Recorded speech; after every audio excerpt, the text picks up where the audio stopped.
Hello there friends, CSGO Live here. In today's video we've got HooXi's return, teams complaining about Valve's ranking system, orgs signing chess players, and plenty more exciting news from the world of CS2. So without further ado, let's get straight to it. And I think we shall start with the recent CS2 update. If we skip the less important stuff like the HUD adjustments or increased file size limits for the workshop, the main highlight is the new inspection animation for the AK-47. According to the patch notes, it's an alternative weapon inspection, but in reality it's just an upgraded version of the old animation, slightly longer and more stylish. Other than that, nothing else has really changed. But oh boy, on train, the stickers with this animation go wild. Speaking of updates, we can't skip the news that HooXi has returned to pro play, now competing with the mix called Mission Possible. He'll be playing alongside his former teammate Nikodos, as well as Bird from Sky, Vegi and Likale. Their first event will be the Open Qualifiers for PGL Bucharest 2025, where they will fight for a spot in the closed quals. Personally, my friends, I don't really see this roster having a strong chance of delivering solid results. Maybe HooXi joined out of desperation, or perhaps he just missed competing in CS2 and decided to form a team himself. Who knows? And yeah, friends, don't forget to check out our Twitter. Not only do we post the news there way earlier, but you also can catch updates you might never see here, so just use the link below. Thanks. Cloud9 has decided to shake things up, but instead of signing a new roster or scouting fresh blood, they've fully disbanded their own lineup. Coach Groove and manager Sweetie Potts have officially left the team, marking Cloud9's complete exit from CS2, a move they're now confirmed publicly. Except for one interesting part, Perfecto is still technically benched in Cloud9, he's still under the contract. Poor guy. He's eager to finally break free and could be eyeing a spot with another team soon, but for now, it's not gonna happen. Anyways, regarding Groove and Sweetie Pods, everything's unclear. Their next steps could be a tier 1.5 team who will pick them up, but I can't really tell. Maybe some team like Aurora or Bad Boom or OneWin, you get it. And yeah, guys, speaking of Perfecto, he recently played in the final of a LAN tournament, and that's not a joke. Cloud9 did really allow him to do it, and he teamed up with Deco and Norbert. It was like a tier 2 or tier 3 tournament with low-grade teams in Moscow and as well Spirit Academy, who were Perfecto's main opponents. Obviously led by the rising star Kioske. But the Spirit youngsters proved too strong. They swept Perfecto's stack 3-0 and secured $7,000 in prize money. On top of that, Kioske earned his first ever MVP award. I mean, realistically, it all starts with small victories like that. Now, let's just hope that the young talent will keep up the grind and stay hungry for more. Continuing with Team Spirit, we couldn't skip this touching moment from their players. In our last video, we mentioned that after the finals, Zontex decided to give his runner-up medal to the fan. But it turns out he wasn't the only one. Holy also handed his medal to a fan. He's the coach of the team, doing so without a second thought. And Donk followed suit, gifting his medal to a Chinese fan. Now 3 lucky dudes each hold a second place medal for IEM Katowice, something that the Spirit players chose to part with in a beautiful show of gratitude. But honestly guys, there could be another side to this. Maybe they just don't respect that they got the second place of IEM Katowice? I can't really tell. Let us know in the comments below what you think about this whole situation. Lately we've been covering some crazy numbers that teams earn or spend, so let's keep the tradition going and talk about how much teams made from the stickers at the Shanghai Major. On average, each team earned around $1 million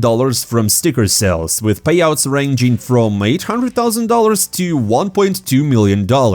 This whole thing was revealed by the ex-COO of Parivision. When you break it down, teams actually make way more from stickers than from the tournament's prize pool itself, and that's exactly why every team fights so hard to qualify for the major. For a lot of players, it's not about the trophy, but about a real payday. Guys, what would you choose though? To win a major and like $300,000 and that's all? Or like $1 million but without the title? I would honestly definitely go with the first one, because I would like to get into the history of CS. Anyways, drop your thoughts in the comments below. Since we're on topic of prices, let's talk about how much it costs to attend the major in Austin. So according to available sources, all the tickets has been sold out in just 6 hours, with the average price per ticket is around $800. And that's not counting accommodation, food or other expenses. So just listen to this. From ticket sales alone, Blast got approximately $14.5 million.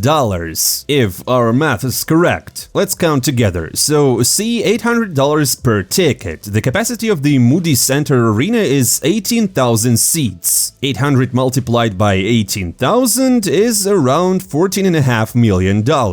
Obviously, I should say that this is only the approximate amount, as well as this is dirty money without the rent, the hotel, the PCs and all that. Just tickets. Also, it's been confirmed that the Blast Austin qualifiers will be held online, covering 6 regions: South America, North America, Europe, China, Oceania and West Asia. My friends, get ready, it's gonna be a global showdown. Speaking of tournament organizers, PGL made headlines with a surprising move. So they announced a tournament in Krakow for 2027, but just a little later they cancelled it, basically because Tauron Arena, their planned venue, turned out to be unavailable for the scheduled dates. However, there's no need to panic. Since the tournament is still far off, PGL has plenty of time to secure a new venue. The search is already underway and PGL wants it to be in Poland. Don't forget to stay tuned for more updates and hit the follow button. And guys, you know what else should be cancelled? According to Robs, the new MR12 system. The newest Vitality player says he misses the old format, basically because the matches feel way too short. And he's got a point. With the switch to CS2, the game's pace has changed, not just because of the utility reworks, but also due to fewer rounds. For some teams, the shorter format is a blessing, letting them impose their style early, but for others, it's become unbearable. And some of them even got weakened because of this. What about you guys? Which system do you prefer, MR12 or MR15? Drop your thoughts in the comments below. Now guys, let's talk about a new issue that has sparked criticism from several teams. So orgs like Mouse, Furia, NIP and Falcons and many others have sent a joint letter to Valve, raising concerns about the current ranking system. The teams and players pointed out several key problems. First, lack of transparency, as no one really understands how Valve's ranking works. Second, open qualifiers shortage. There's just not enough, making it hard for teams to earn ranking points. And also match forfeits, as teams can skip matches without losing ranking points, which feels unfair to those who grind through qualifiers. Although Valve hasn't responded yet, insider Striker from HLTV revealed that changes are coming soon. According to him, technical losses, forfeits, will start affecting ranking points, which we by the way discussed in the previous episode. As this whole situation arose because of Imperial Female, who just ditched matches. And looks like the changes are on the horizon. Let's see if they actually fix the system. Speaking of qualifiers, my guys, I just couldn't skip this one. So there's a team called We Love You Smuja in the open qualifiers for Bucharest 2025. As you can guess by the name, it consists of Smuja, Nefani and Kairan, ex-Bad Boom players, and also Alpha and Red Star. And this whole roster looks just unbelievable. It all looks like Smuja just got into trouble. I mean, what's next? A team from Onepixel? Can you imagine? Anyways, now let's move from CS2 esports to overall esports, because I think this topic is pretty important. So, as you know, there's this esports World Cup that will happen in summer in Riyadh. A lot of disciplines, a lot of money, a lot of teams and huge orgs and all that. All backed up by the sheikhs. Just as a reminder, last year Falcons won it. It's basically like the Olympics. You basically grind disciplines, win points, and then in the overall standings, in the end of the event, you win or not. Last year Falcons Americans, can you imagine, won the event. But this year, the organizers decided to add a new discipline. Chess. Yeah, you heard it right. Chess are now esports, at least according to the sheikhs. It's kind of fun because just listen to this. Navi signed 3 grandmasters: Nadirbek Abdusattorov, world's number 6, Wesley So, world's number 11, and Alexander Bortnik, world's number 116. But Navi are not alone, other teams are also making moves. Vitality signed Maxime Vachier-Lagrave, if I pronounced it correctly. Liquid brought in the legendary Magnus Carlsen. And long before this trend, TSM partnered with Hikaru Nakamura. Plus, according to insiders, Team Spirit are about to sign Jan Nepomniachtchi. And it's all just for EWC, where these teams will battle it out in the ultimate game of minds.